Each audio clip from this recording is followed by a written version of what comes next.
Les arbres que l'on va planter sont des paulownia. Le plus difficile, ça va être l'alignement, puisqu'on en a 8. Il faut absolument que tout soit bien aligné, sinon c'est pas joli, vous comprenez bien.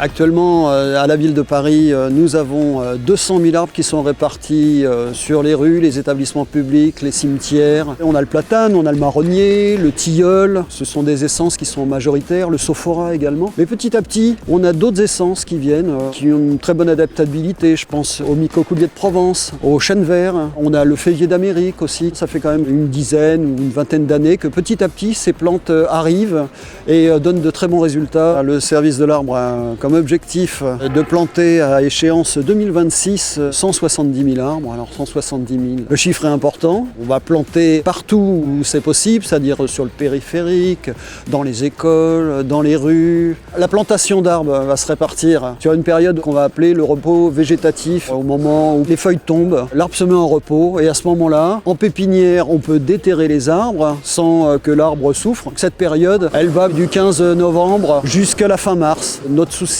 c'est de conserver bien sûr les arbres. On pourrait planter un petit peu en décalé, mais ce qu'il faut savoir, c'est que l'arbre va souffrir davantage que si on le plante en repos végétatif. Un jeune arbre, quand il arrive ici, que l'on plante, il a une dizaine d'années. Pendant 3 ans, on va s'occuper d'eux, on va les bichonner, taille de formation, de l'arrosage. Au bout de 3 ans, on les laisse tranquilles et ils se développent. Ces arbres sont soumis à plusieurs phénomènes, des incivilités. On a les chantiers aussi qui peuvent dégrader les arbres. On a aussi le réchauffement climatique face à des agressions physiques. Par exemple, les jeunes arbres, on va leur mettre des corsets pour les protéger. Pour les chantiers, on a mis en place des distances de protection. Si l'arbre n'a pas de contraintes particulières, n'est pas embêté, on peut espérer le voir encore dans 80, peut-être 100 ans. Pour moi, travailler les arbres, c'est un métier passion. Même si à une échelle de 80 ou 100 ans, on ne le verra pas, mais à une autre petite échelle, voir les arbres se développer, c'est une réussite. C'est vraiment une réussite.